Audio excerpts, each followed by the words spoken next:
बिस्मिल्लाहिर्रहमानिर्रहीम। अस्सलाम वालेकुम। एक चोर की तौबा का अजीब वाकया।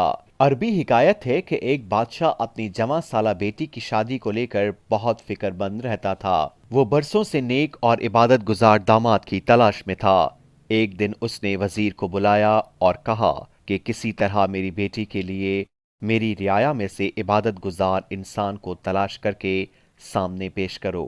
वजीर ने अपनी फौज को शहर की जामा मस्जिद के गिर्द तैनात कर दिया और कहा, छुप कर देखते रहो, जो शख्स आधी रात मस्जिद में दाखिल होगा उसे निकलने मत देना जब तक कि मैं ना आ जाऊं। ऐन उसी वक्त एक चोर चोरी करने के इरादे से घर से निकला और दिल ही दिल में सोचा, क्यों ना आज शहर की जामा मस्जिद में जाकर चोरी की जाए, वहां मस्जिद का कीमती सामान चुराया जाए। चोर जैसे ही जामा मस्जिद में दाखिल हुआ, मस्जिद की इंतजामिया ने चोर से बेखबर मस्जिद को बाहर से ताला लगाया और अपने घरों को चले गए। फौजी दस्तों ने वजीर को इत्तला दी कि लगता है कोई इबादत गुजार आया है, मगर मस्जिद को ताला लग चुका।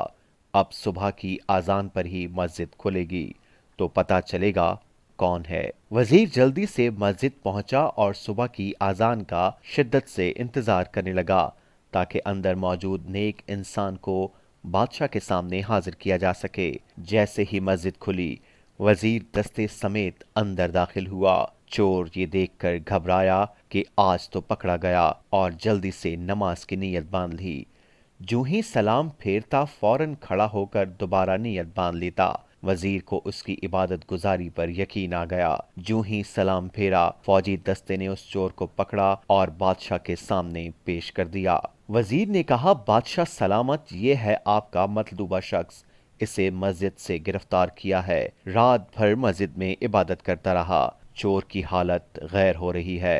बादशाह चोर से मुखातिब होकर कहने लगा, क्या ख्याल है अगर मैं अपनी बेटी की शादी तुम्हारे साथ करके तुम्हें अपनी सल्तनत का वली अहद मुकर्रर कर दूं? क्या तुम्हें मंजूर है? चोर हक्का बक्का होकर देखने लगा।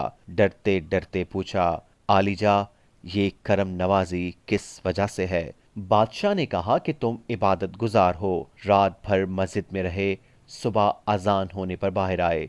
चोर दिल ही दिल में सोचने लगा, ए अल्लाह, मैं चोरी की नीयत से ही सही मगर तेरे घर गया, दिखलावे की नीयत से ही सही नमाज अदा की, और बदले में तूने दुनिया मेरे कदमों में डाल दी। अगर मैं सचमुच इबादत गुजार होता और रातों को तहज्जुद पढ़ा करता तो फिर तेरा इनाम क्या होता? वहीं खड़े खड़े नादिम होकर तायब हुआ।